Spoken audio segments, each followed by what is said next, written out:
joined by 100-meter hurdler Rikenette Steenkamp. Thanks for joining us today. Thank you.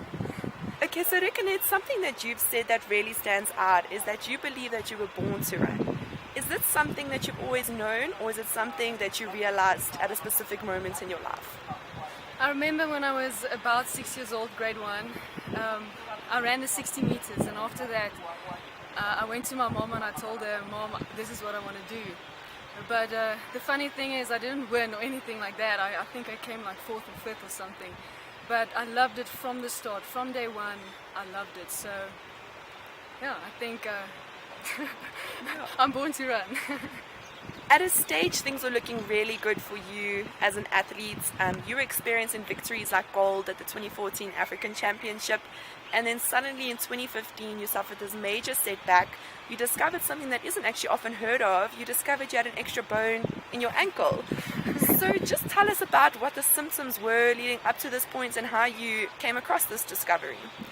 Okay, well, so I think I've been struggling with my ankle from grade 11, so I always knew that something weren't right, but we didn't know what was wrong. We couldn't get behind what was wrong. So 2015 it just started to get really painful in training, and I couldn't train, so nothing major happened. I didn't go into training and something major happened or something like that. So the whole year it was very frustrating. I went through training, but I couldn't train. I could maybe train at 70% or stuff like that. So only in the beginning of 2016 we went to a foot doctor called, his name is Dr. Fiferari. Went to him and he said, no, we should do an x-ray. So we went to do an x-ray and he said, no, that there's an extra bone in your ankle and it will always get impinged. So it wasn't like a mismanaged something, it was just I was born that way, and I had to remove it. So I decided to do it last year in the beginning of the year.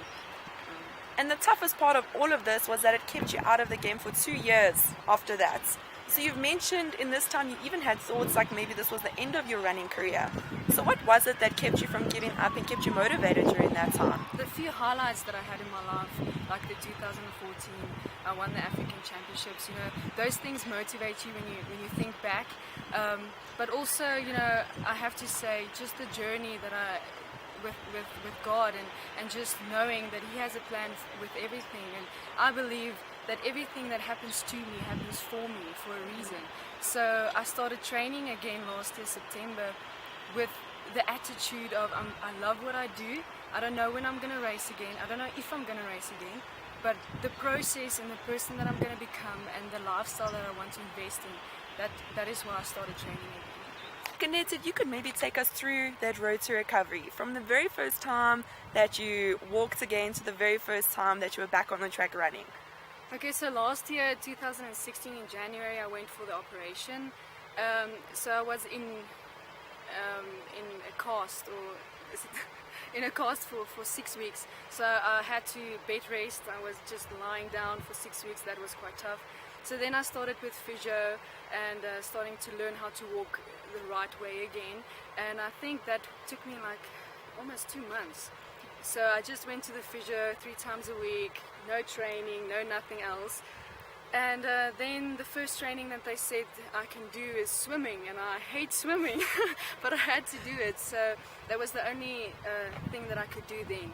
So then I started to swim for 2 months, and then I started with a new coach here in Pretoria, Henny Kriel. So I decided to, because my old coach was in Potch, and it was just tough, driving there all the time. So yeah, I started really slowly but surely last year, September, in the gym here. You said earlier that sometimes the things that are actually meant for our harm work towards our good. Yeah. So after your whole experience, what is the greatest lesson that you have learned that you think will make you a better athlete than you ever could have been before?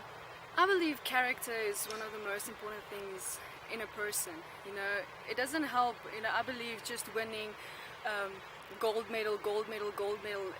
My story is not a perfect story. It's a story of struggle. It's a story of setbacks. But to come back from that inspires people.